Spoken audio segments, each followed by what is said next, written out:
Yeah. Garage band session. That's how we do it in the Northwest. That's how Nirvana did it. That's good enough for me. So, another folder A for you. I cleared out a lot of the old folder A stuff now that I got it onto YouTube. It's all good. It's in YouTube's hands now. Cleared out folder A on the digicorder again tonight. I'm really glad I did. Did a private residence case up in Ferndale. A friend of mine as well as a co-star, fellow actor. And so it was kind of interesting, kind of a worlds colliding thing to be able to do a dual capacity type of thing like that. The house itself was not that old, about estimated 25 years old is what I heard. There's a big house nearby with a prominent figure I'm going to have to look up to become familiar with. Evidently this is somebody maybe I should know about, but I don't. Anyway, you can see it from Google Maps. We did a little bit of research on that one. Talked a little bit about the realty group owning the property. Should be noted that the floors are creaky in some of the recordings, so there's that. So the client contacted us with a few aspects of things going on at their place. White shapes being seen out of the corner of the eyes. The dogs are avoiding certain areas of the property, so that's definitely got my attention. But what really reeled both me and Travis in, riveted to the case and determined to us that we should be doing something about this, something for the client, is that children are involved, and there was a child involved that felt watched, a feeling of nervousness there. So of course we got involved. So here we go. Smoke 'em if you got 'em. Let's light it up. I got about 16 recordings off this one. Nice, short, merciful, few-minute clips, and I think it worked out really well because I was able to get this evidence reviewed before I went to bed, actually. So, file 1 was more of an intro, a time date stamping of the thing.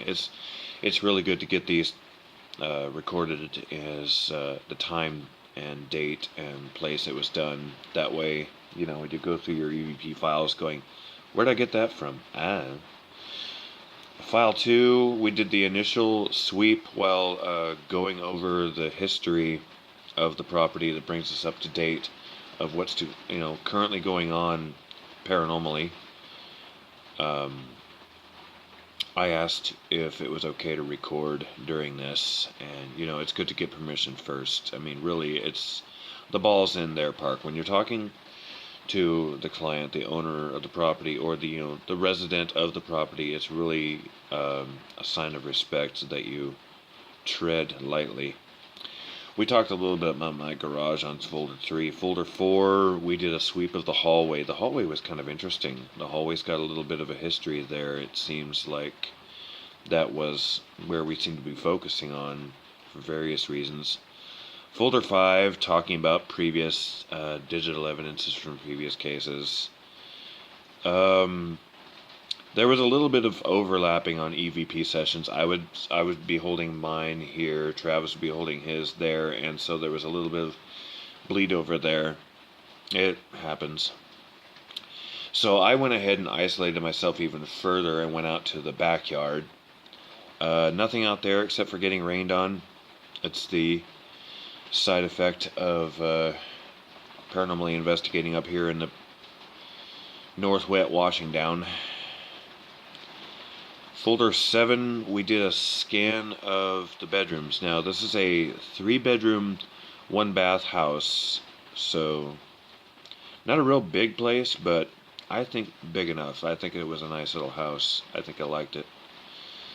I think I liked it. I liked it. It was an 18-year-old dog sleeping in one of the rooms. Poor little thing. So we decided to just go ahead and back up and let a sleeping dog lie. Folder 7, though, gave me something. Now, I don't know what this was. It sounds like the word is... now, I don't want to lead what you conclude this sounds like it's saying. Okay, I don't want to color your perception of this. But to me, personally, it sounded like I said function. I'm sorry, I'm tired. It's getting kind of late on, but I wanted to get this on video before I clonk out for the night. Now, it sounded like it said function to me. Or, pardon my French, it sounded like it said fuck shit. But legitimately, it sounded more like function. Because we were talking about the recordings devices and all that stuff, and maybe it was asking a question on the function. This is going to be just a 10-second clip here, so it won't be much to... Whoops. I've done it. Still mastering the fast forward on this. Some time.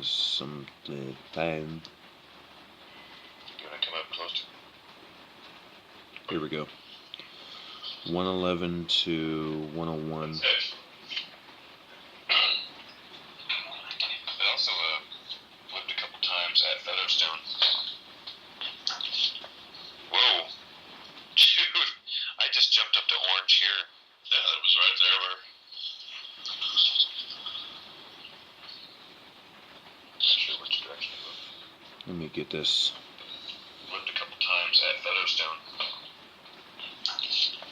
Whoa. Dude, I just jumped up to orange here. Yeah, that was right there. That's the K2.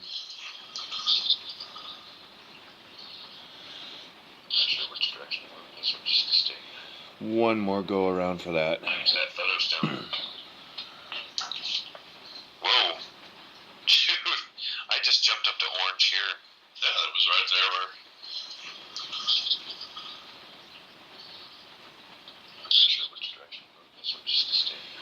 So, it sounded like just a kind of a one-word EVP reply. I'm trying to figure out why a lot of EVP recordings, electronic voice phenomenon, that wind up on digital recorders and other recorders, even reel-to-reel cassette recorders, seem to just be like one-word replies, or one or two, or maybe three-word replies. It's very rare to get a full sentence. I have got full sentences before, but I mean, they're very rare. I mean, a lot of them are like years ago, so I haven't run into that luck again on anything. Folder 8, kind of a cooking up an EVP session in the dining room kitchen area. But this one was a one-word EVP reply. I'm going to go ahead and classify it as an EVP. Probably Class B for function, and for this one that says almost to what Travis thought, whatever it was. We were talking about something like trying to figure out why the equipment was reacting in a certain way when a female voice goes almost.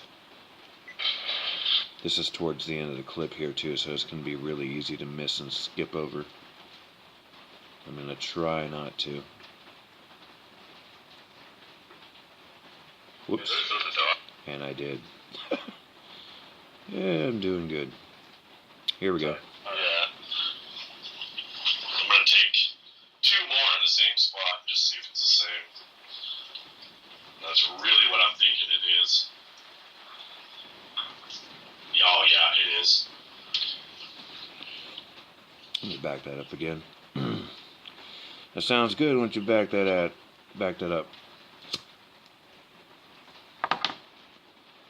These darn things keep going out.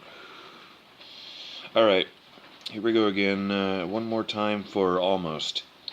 And you guys will be able to decide whether this almost only applies to horseshoes, hand grenades, or her. I'm going to take two more in the same spot and just see if it's the same. That's really what I'm thinking it is.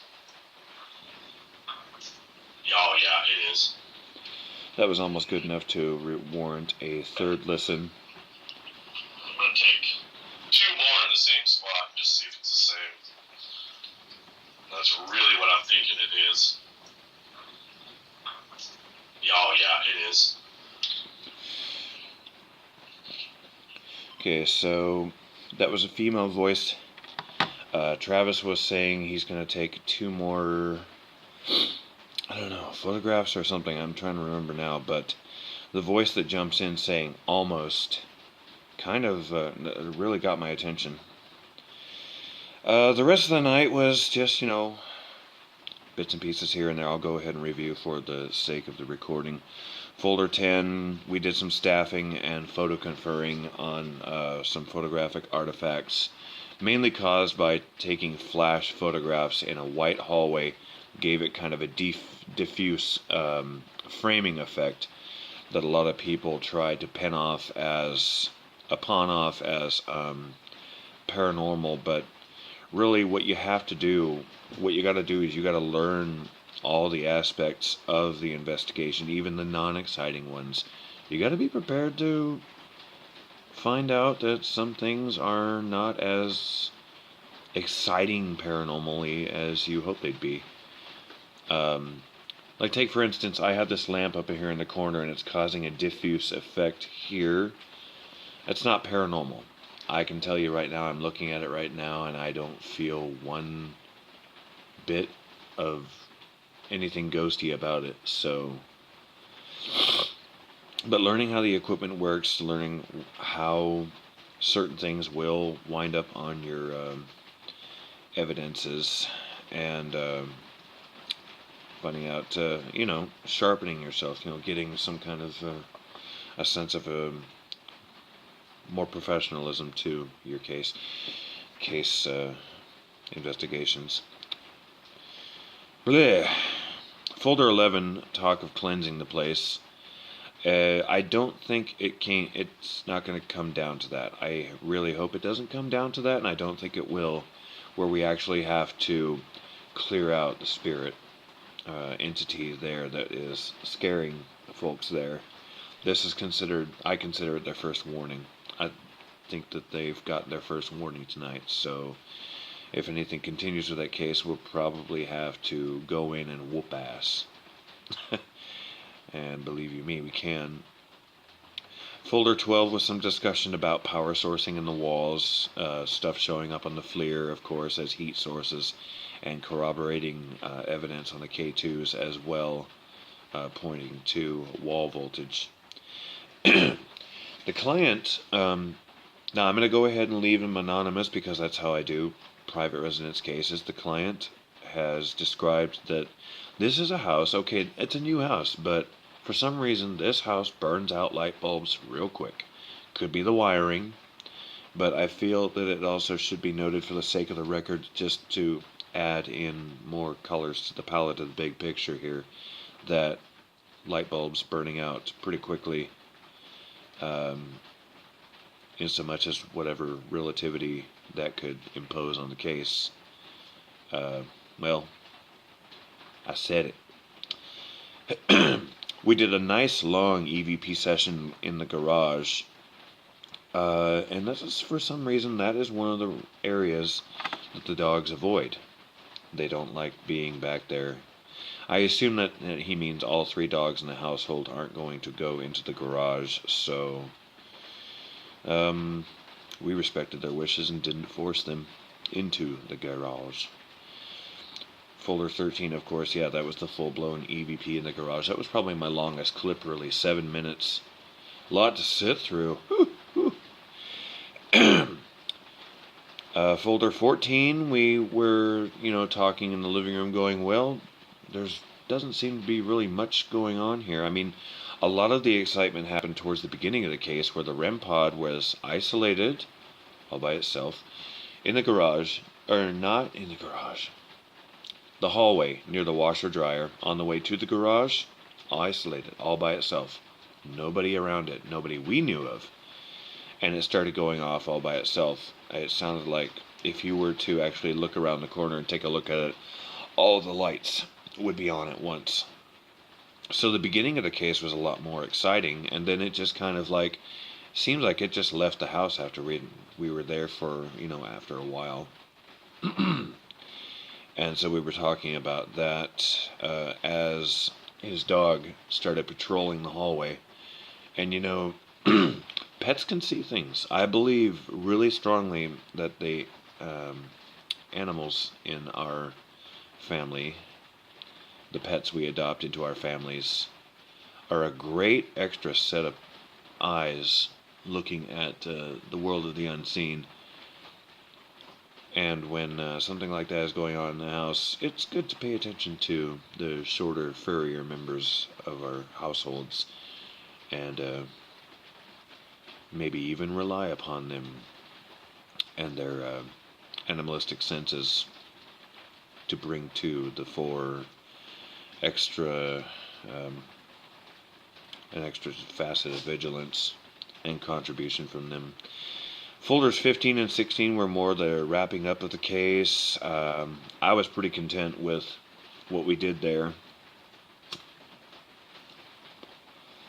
I always feel like we could have done better, and I look back on these things, especially reviewing the audio evidence themselves, and just kind of kick myself in the butt going, oh, damn, ding, dong, diddly, dang, dang, dong. We could have, woulda, shoulda, woulda, coulda, and all that sort of thing. But all in all, it's not a loss.